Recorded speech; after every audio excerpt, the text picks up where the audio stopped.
Greetings, everybody. This is me, Laura. I represented Estonia in 2017, and you are watching Destination Eurovision Memories. You wanna play like I'm better more game. Don't see it now, don't feel it now. So you should pray. It's the only good thing that you can do it now. You should do it now. Hello, I'm Sebastian. I'm Paweł. And you are watching Destination Eurovision Memories episode number 7. And today with us, one and only lovely Laura, who was representing Estonia with Kyiv in 2017. Hello. Greetings, everybody. Great to have you today with us. So let's go through memory lane. Let's talk about Eurovision 2017. And we will start with watching your performance, so Verona, Kyiv stage. Okay, so let's go with few questions. Paweł? And the first question is, you got on the stage, all the lights went out, and your 3 minutes at Eurovision started. Do you remember what you had in your mind at that moment?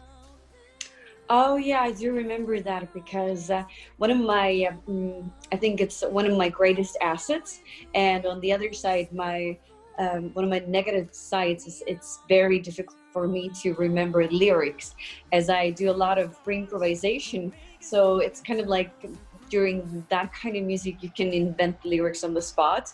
But I was always kind of like repeating myself the first lyrics, so I wouldn't mess it up. Because I mean, of course, it wouldn't have been so bad. But at the same time, you know, everybody knows the lyrics, and you're like, God damn it, Laura, you don't know them. So this was the thing that was like all in my head at that point. When I reached, you know, when I said the first lyrics, I was like, whew, okay, good, now we can go. Okay, so what you like the most from this performance? Is there anything you will change if you can? Oh, I mean, I think what I would change is I saw all the angles the cameras were taking, because there were tons of cameras and from every angle. So I know that the script could have been even better, and there were some stuff that you couldn't see when you were watching the TV. There was some stuff on the floor, our faces and all the lights and etc. So I would change that. And of course, every time when I perform, I would like to do it vocally better and better and better. But I've learned through the times that it is what it is. So maybe these two things. Please tell us how many points from 1 to 10 would you give yourself and the whole team for this presentation? I would give 10 points because everybody gave their best. Because I mean, you know, you can keep changing stuff forever. It's in the human nature, because we want to get better, and you know, in the next years you're gonna have new ideas. You would be like, oh, Verona could have been something else. You know, at the beginning, actually, they thought that when we brought it on stage, I had like a big dress, and Kyiv was kind of this, you know, handsome guy. But at first, some of the guys had the idea that I could be like, I don't know, like motorcycle chick. So very like a rough one, and Kyiv as well. But maybe we could have done that. But I think for me, it doesn't go together with Verona. But I don't know, everyone has their different perception of what Verona is. Wow, it's an interesting story. Okay. So we will go with the next setup of questions from your fans, but also from other members of our editorial team. So, okay, let's move on. What's the most funny story from them all, from what you experience in Eurovision? Whoa, the funniest story. Well, you know, it's good to make fun of the other people, you know, but I should think of a story that's about myself. Damn, I remember all the stories about Kyiv. But well, I remember the first time that I was warming up my voice before going on stage. That was before going to Kyiv, and so I was doing my warm up, and Kyiv was walking by, and so I did the sound. Kyiv was like, what's that? This is nothing like a human could do. So ever after that, he was making fun of me for doing that. What was the most emotional moment, most emotional story for you during your entire Eurovision adventure? I think the most emotional maybe was before we ended up winning the Eesti Laul.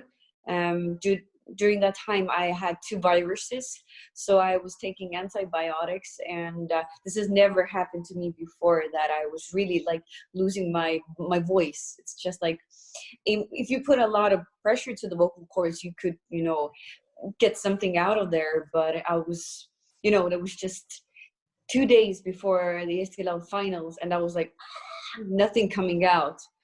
And I was facing the decision, should I go on stage or should I not go on stage? And if we would have taken that decision, we would have been disqualified. But I didn't want that, so I took all the energy I had inside myself and I was like, I'll just go on stage and let's see what happens. And I think that's the good thing about being a performer, and the adrenaline rush. It kind of pulls the voice out of there, and your heart pumps all the good energy. So I did it, and I was really proud. I was like, yeah, that was already kind of like already like winning. Okay, so how about your favorite rehearsal in Kyiv? We are speaking about what Estonia does there in the stage, and why. I remember that we were working a lot with the steady cams that were running on the stage, and the different angles. So I would be going past Goit, so the cameras couldn't see him, and etc. So there was this. I think it was the first rehearsal, and they had changed some of the camera positions. And I know that Goit has performed like forever on stage, but it was so funny to see that when they had changed the camera positions and he found out about it, he got crazy. It was like walking around like, I don't know where to go. What? So I was like, Goit, come down, chill out. It's, it just changed 2 positions. So, but it was funny to see that maybe in that bustle and everybody around, he kind of like exploded. So I was just there sitting in the corner. I was like, okay. Does he need some tranquilizers or something? Or sorry for that, Goit. And during whole Eurovision journey, you certainly gave hundreds of interviews. Do you remember one interview or maybe one question that was somehow very special for you? Oh, very special.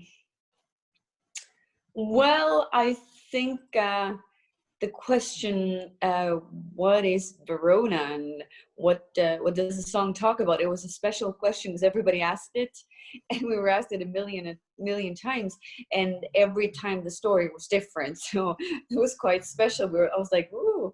So I had an idea, and Goit had an idea, and so like the story was evolving in time, and it kind of like became into a book with all the different perspectives and angles. So, but I can't remember anything right now from the top of my head that was really like special. Maybe it's always like when you ask the question in 10 minutes after the interview, I would be like, oh, I remember. All right, so how about your memories from the Eurovision red carpet in Kyiv? I remember I was wearing the red dress by an Estonian designer, Kristina Virpalu. And I was wearing that also at the Estonian Music Awards in the beginning of the same year. I was sitting on a moon, and I was hanging from the top of the biggest Estonian concert hall.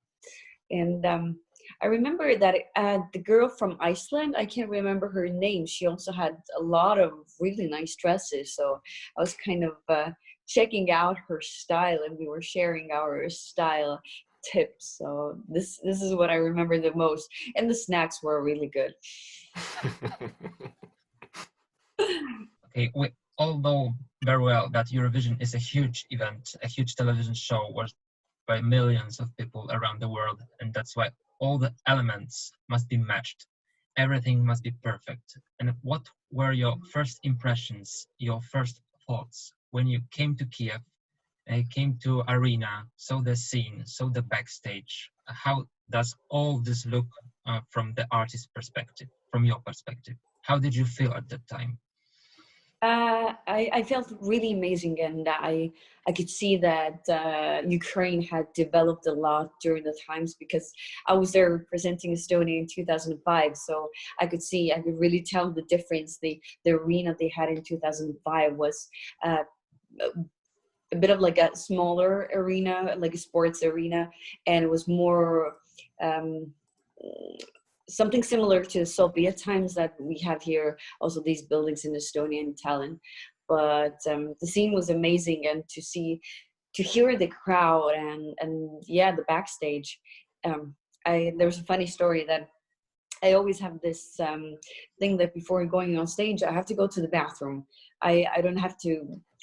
I don't have to pee, but I just need to go there just to relax and do some vocal exercises to see that I really am able to sing and I haven't lost my voice. So, but in the backstage, you had these lines created and you couldn't go out of them when you went to the stage. So it was because of the security. And so I had like a personal right to go to the bathroom before going on stage. No one else could go, but I could go. I said that I really need to do it. This is like my thing. So I remember always having that privilege going to the bathroom before entering the stage area. So please tell me, when you are coming back to 2017 as a whole year of the Eurovision Song Contest, do you remember what's your favorite songs and performances from the other participants? Whoa, I might be mixing up something because there have been many years in between. But I really like the song from Iceland. I really did. I can't sing it right now, but if you let me hear it, I would be able to sing it. Was it in which year was the guy with the huge ponytail?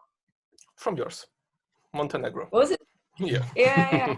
I just liked the act. I was like, after that, I had a photo shoot where they made me also like a huge ponytail. So I got some style tips from him. Slavko power. Yeah, exactly. And it seems that Eurovision is also a good opportunity to meet new people, new artists, other artists from different countries. Were there participants or delegation members with whom you made good contact, who maybe became your super buddies? I might say that I met a lot of people there, but I think most of the contacts have come to me later on through the years. A lot of people write to me that they want to collaborate on songwriting or lyric writing. So I think that the most of the contacts have come afterwards. And well, I was in Finland this year voting for their Eurovision song and like representing Estonia at their voting, and it was a great thing to do. And I think that the contact came also through Kyiv, and well their possibilities to make the stage show so much bigger, it was such a good thing to see. So go Finns. As you said before, you are representing Estonia 2 times. So what Eurovision journeys gave you? What's the biggest advantages and disadvantages of this whole time spent at Eurovision Song Contest as an artist, as a representative? Well, I would say that, to be like really honest, it's the best advantage is to meet new people and socialize, and the opportunity to represent your country. I think it's something bigger than an artist can ever be.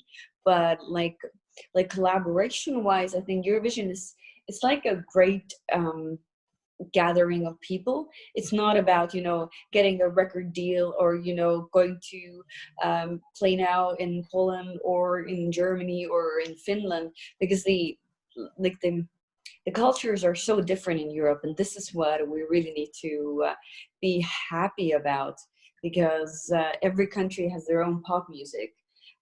like when you compare to these states, if you release a single in Ohio, that's probably going to work also in New York and etc. But if you can, compare the countries, then the Polish pop music is totally different from German, etc. So I think it's not, the main thing is not about getting like a record deal, but just socializing and getting to know different cultures. It's really so much fun. It can be a bit difficult. Is there any secret from your time at Eurovision that you never told anyone in public? It could be anything. Wow, you want to hear my secrets? Only one. Not Only all. one. Oh, Not all. okay. Oh, what I didn't tell anyone. The first thing that comes to my head is that during that time I learned to eat a lot of mustard because my grandfather, he's a mustard fan. And actually, when I introduced my grandma and grandpa sushi, and with sushi comes wasabi. And so my grandfather, he wasn't interested in sushi. He was just eating the wasabi with a spoon. So I also have this kind of a weird thing that I eat dark bread with mustard or wasabi, just a lot of it on top of it. So this was one of the food kind of like foodgasms that I experienced also in Kyiv. Everybody was like, okay, are you okay? I was like, yes, this is the best dinner I've ever had. Mustard and dark bread. Okay, this is the real secret, ladies and gentlemen. Yeah. We need to be very, very frankly about it. Okay, this is typically the last question, but please, if you don't mind, I will add one more. Okay, sure. Earlier on, when you were in Kyiv, you were part of the girl group Sun Tribe.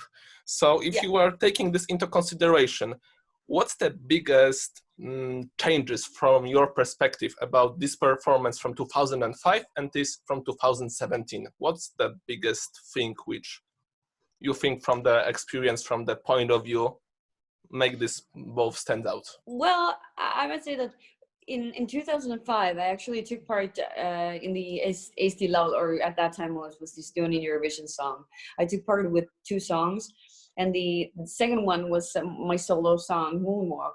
And I kind of would have wanted to win with Moonwalk, but it went as it went. And maybe it was good that I was 15 and on stage with 4 other girls who were supporting me.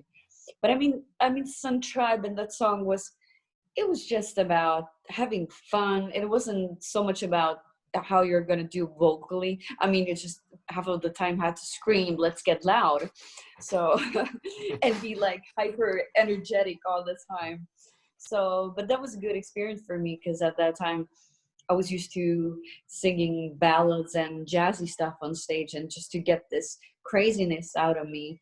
But with Verona, I think it was a step forward vocally and as creating a stage drama.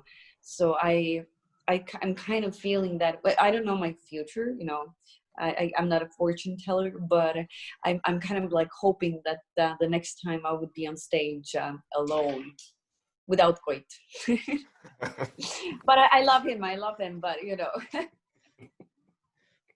This is so lovely, how you cooperate in duet. It's absolutely amazing. And unfortunately, this time is the last question. So, ladies and gentlemen, we are so pleased to have a chance to chat with Laura. Once again, thank you so much for this opportunity. It was really amazing. Thank you as well. It was so much fun. So going down or walking at the memory lane. So it's such a good thing to remember all the good stuff that you have been doing. And thank you for the good questions, guys. You are so welcome, and we hope that you like this interview as much as Laura did, and you will leave subscribe button and like, thumbs up under the video, and be in touch with us in the very soon future with next Memories episodes. Thank you so much, and bye-bye. You wanna play, play, play.